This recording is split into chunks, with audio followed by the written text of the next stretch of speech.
Hello, and welcome to another episode of Healing from the Mess with me, your host, Lizzy. This is my third attempt to make this episode. The first time there was no sound because my headphone mic was broken and I didn't know. The second time, the sound was awful. So here I am. Third time's the charm, right? So, from where we left off, the last time we had an episode, I think, was November 21st. So things happened after that.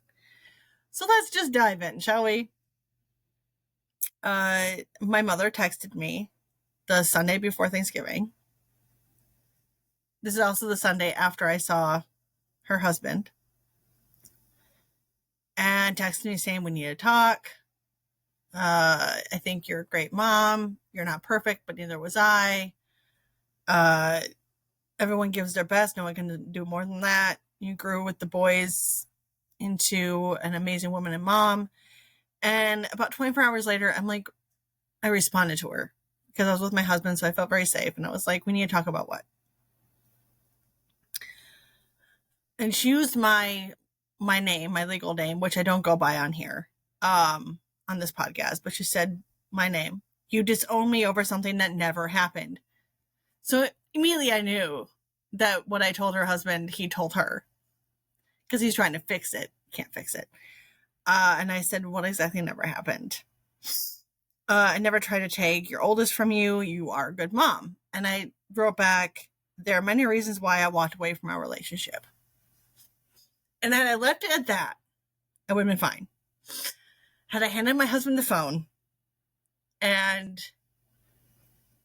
let it go. But I got defensive. I let my emotions take over. And I wrote one more thing. And I said, I told your husband that, and he told you. You honestly think I trust him not to tell you? I knew he would tell you what I said. You can tell by that response, it was an emotionally charged response. It was a reactive response.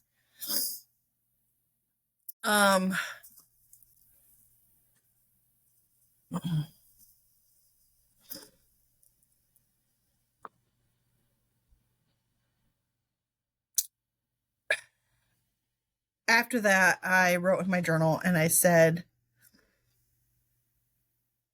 I wrote down, my feelings are valid. I trust myself. I trust my memory. And then I asked myself a question. Why did you walk away? My feelings never mattered. I can't speak my mind freely. I was manipulated by her for most of my life. Boundaries were not respected, let alone a thing.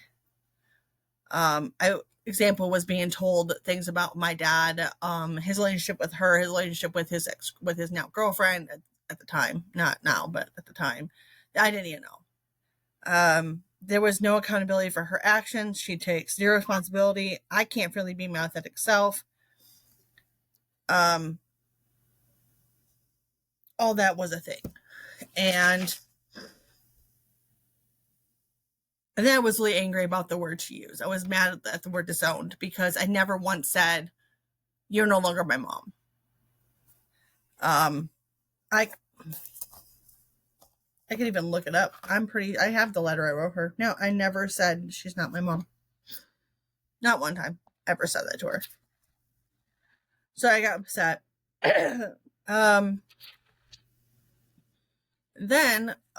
But because I wrote that defensive, reactive response, I felt guilty. So I wrote this letter. And I took a picture. I sent it to two friends. Both agreed that it sounded right, that my feelings were genuinely expressed, and it was to the point. This is what I wrote her. You have caused a lot of hurt over the years, hurt that I buried inside in order to keep the peace. I am still processing my emotions, mostly anger and hurt. I can't just keep pushing these feelings down and pretending everything is fine. I am not ready to talk about everything, and I don't want to engage in small talk. Therapy is helping. I am doing the work to heal. There has been trauma that I must heal from. I do love you, and I haven't disowned you. I just need time. I don't know how long this will take, but I must take care of myself. This is important to me, I need to do this to heal myself and help me be the mother my children need and deserve.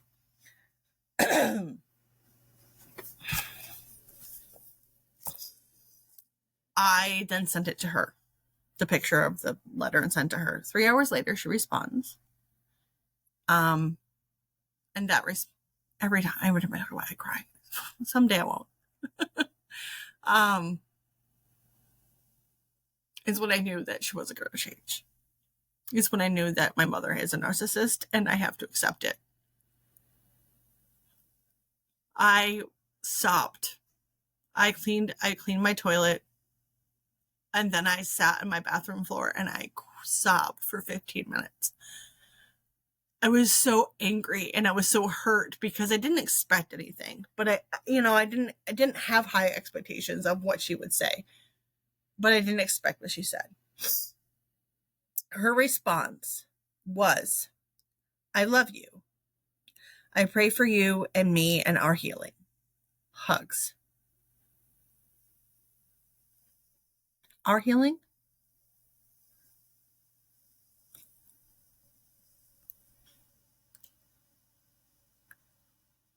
I didn't open it.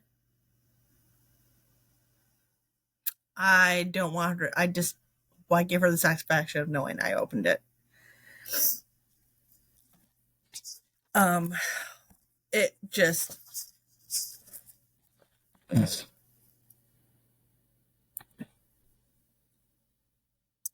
4 days after that, I wrote in my journal, I no longer hope for a relationship with her.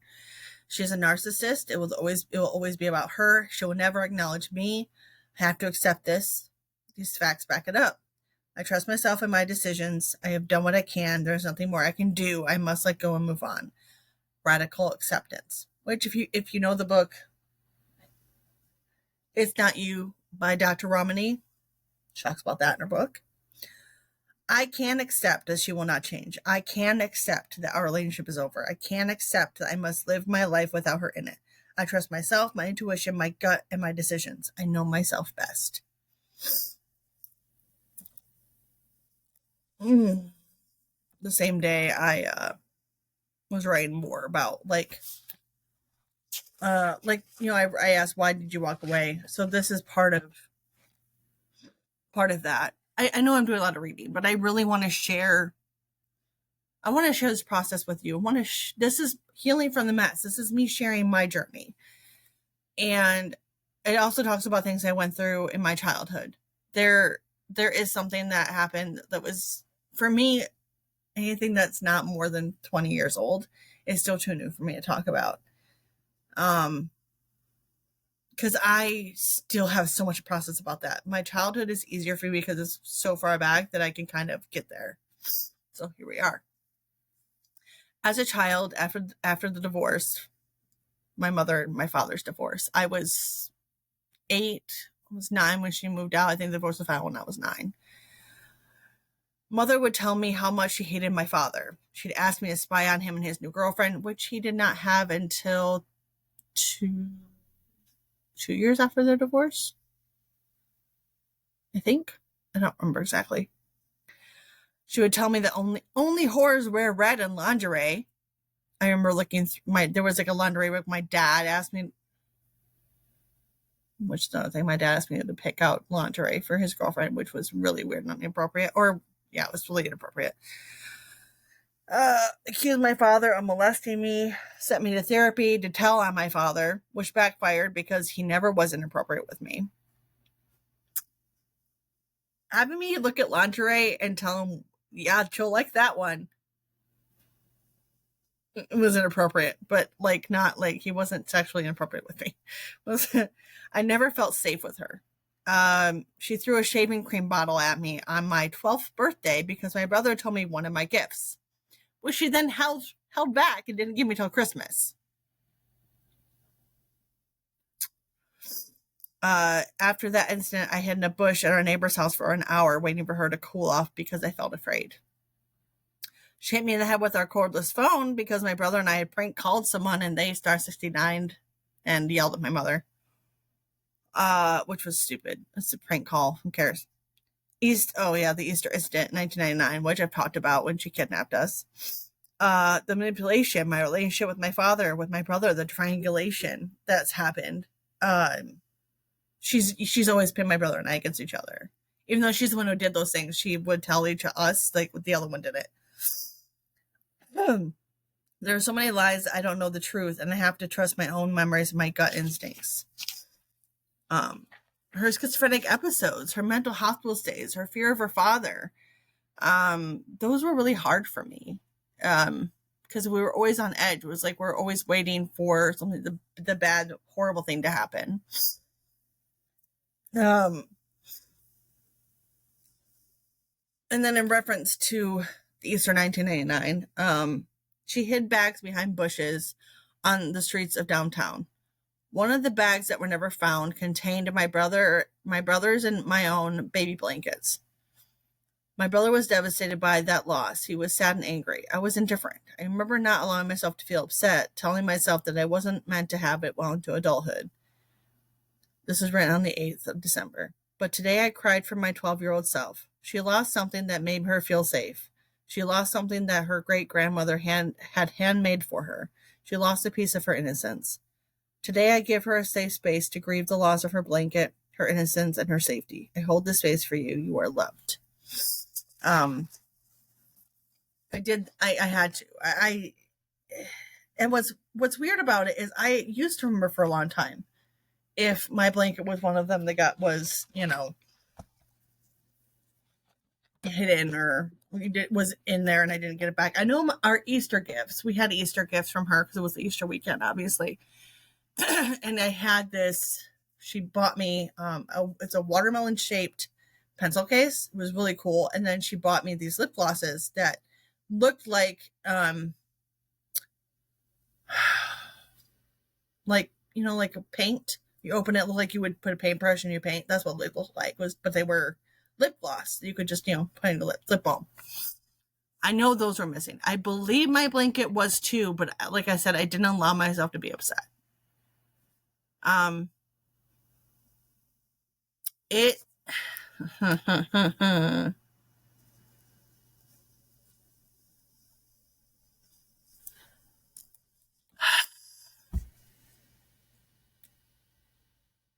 it's weird to go back and think about those things. But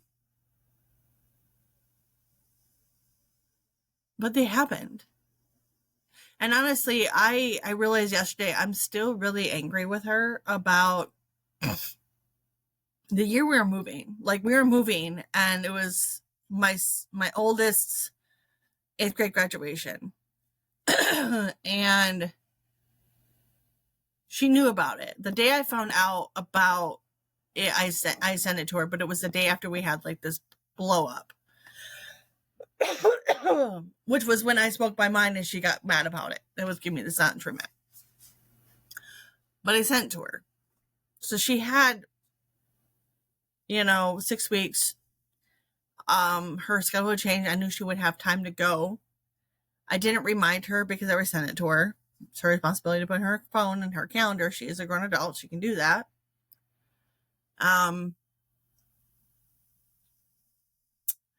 And she didn't come. She didn't even celebrate the fact that he graduated from 8th grade. My best friend and her mom brought him balloons. They couldn't be there because they were working.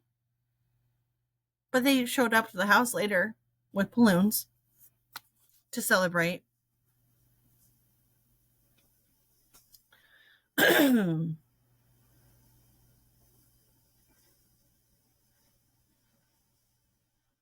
that still upsets me because don't punish my kid because you're mad at me. Like, I hate that. And I think she knows it. I think she knows that's how she gets to me, is through my kids. That's one of my true norths, which it's not you, Dr. Romney also talks about, but it is my kids. Don't talk about my kid. Don't hurt my kids. That's a big no. Also, the reason why I told her husband that she tried to take my oldest from me is because she denies this, but she's the one who told me. So in 2021, I think, yeah, 2021, I think. Yeah, she was worried about my nieces and believed that they were being neglected / abused or whatever. And then she was pissed because my brother wasn't answering messages. It's been like 3 weeks and wasn't answering her. So she did a wellness check. She did a wellness check. And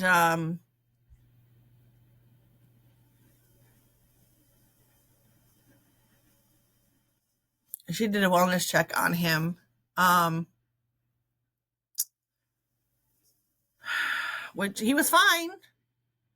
Well, a year later, her and I were having a hard, like, it wasn't good, right? We weren't in a really, not in a great place. And the day before I was leaving my friend on a trip, it was a 5-day trip.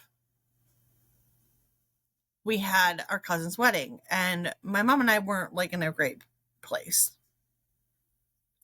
But I sat at a table with her and her husband, but she wanted me to, I don't know what it was. It just felt awkward. Something was wrong. She wasn't really talking. She looked like she was miserable. And it was just like, whatever, I'm not dealing with you. So I spent most of the wedding, after the wedding was over and we had the reception at the same place the wedding was. I spent it with my brother. We hung out the whole time, whatever. So like an hour and a half I spent with him. Didn't really talk to her.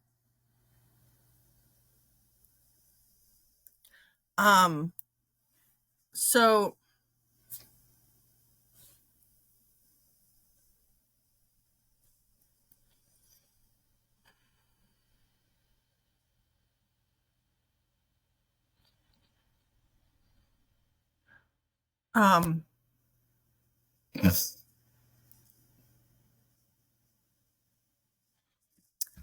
like a month later, she tells me, because she was mad, she was jealous, but I was telling my brother.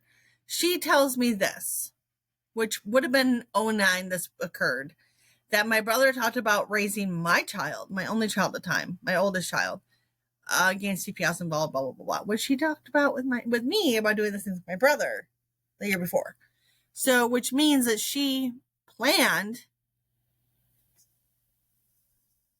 to talk. She did this. She talked to my brother about me, and then he said that. She talked to me about my brother, and I said the same thing. Because that's family. Of course we're going to step up and want and take care of each other's kids if something happened. Like whether one of us was ill, one of us died, whether keep them out of the foster system, like, because we give a crap, right? She wanted me mad at my brother. I was, until I realized, oh wait, you did this to me too. With him. Yeah, you suck. So she lied. She lied about never trying to take him from me. That was a lie. Because she did. There's proof. She told me herself. So, no. No, I am not going to believe you.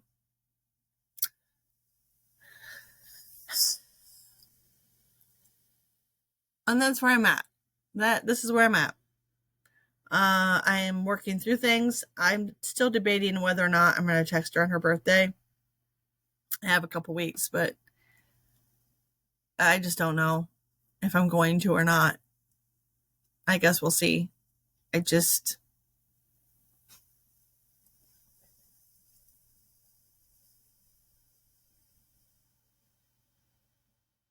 don't know. So I appreciate you being here. Hopefully you will hear this episode. Oh my gosh.